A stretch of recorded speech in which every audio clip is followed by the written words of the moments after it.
Cześć, w tym odcinku chciałem Wam opowiedzieć o oversamplingu i związanej z nią ciekawą wtyczką MetaPlugin.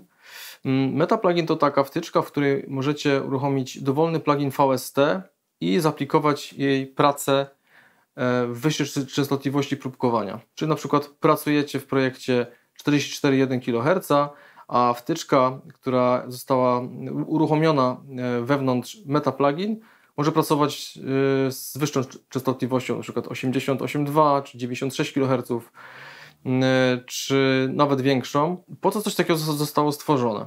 Wielu twórców, przede wszystkim kompozytorzy, producenci, ci, którzy zajmują się miksem, ale nie w sposób całkowicie profesjonalny, pracują sobie w wygodnej i bardzo wydajnej częstotliwości 44,1 kHz i nie ma w tym nic złego, tylko trzeba pamiętać o jednej kwestii. W przypadku wtyczek saturacyjnych generują one harmoniczne, które w częstotliwości 41 kHz mogą skutkować pojawieniem się zjawiska aliasingu. O tym może powiem innym razem, ale tym razem chciałem Wam opowiedzieć wyłącznie o tym, jak działa ten plugin i pokazać Wam w praktyce. Zobaczmy, jak to działa. No więc tak wygląda MetaPlugin. Jak widzicie, tu jest lista wszystkich wtyczek, które są zainstalowane w systemie. Tu jest takie okienko routingu. Tutaj wybieramy poziom oversamplingu podwójny, poczwórny, ośmiokrotny. Tutaj wybieramy wtyczkę, którą chcemy uruchomić wewnątrz MetaPlugin.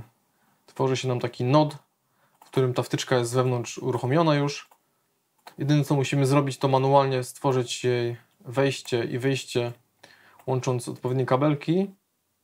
Niektóre wtyczki mają więcej wyjść, 8, nawet 16, więc tutaj trzeba dobrze patrzeć, który jest głównym wyjściem. Tu oczywiście możemy sobie jeszcze regulować poziom indywidualny dla kanału, ale w większości przypadków ten parametr nie będzie modyfikowany.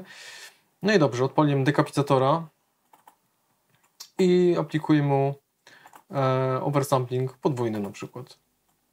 Wtyczka przeszła w tryb oversamplingu i w tym momencie działa tak, jakby po prostu pracowała w częstotliwości 88,2.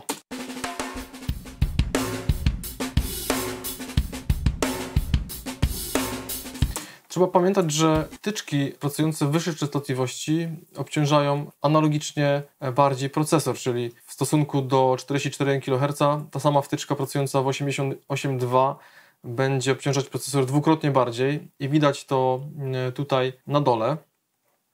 A teraz puszczę dekapitatora w 44,1. Mamy około 1 do 2% użycia procesora. I ta sama wtyczka 88,2 kHz już potrzebuje 3% mocy, dostępnej mocy procesora. I jeszcze dla przykładu poczwórny oversampling dla tej samej wtyczki to już jest 6%. Bardzo często to bywa powodem, dla którego wielu twórców pracuje nadal w 44,1 kHz, gdyż jest dostępna znacznie większa moc obliczeniowa. Jednak trzeba pamiętać, żeby wtyczki, które generują harmoniczne, wszelkiego rodzaju saturatory, były po prostu odpalane w wyższej częstotliwości, by uniknąć tych niezestrojonych harmonicznych. Większość wtyczek, takie jak korektory czy reverby, delaye, raczej rzadko kiedy potrzebują pracować w wyższej częstotliwości próbkowania.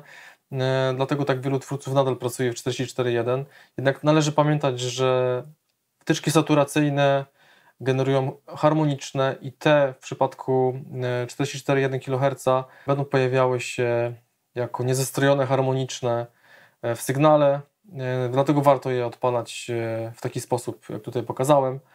No i to by było chyba na tyle. Myślę, że temat ciekawy.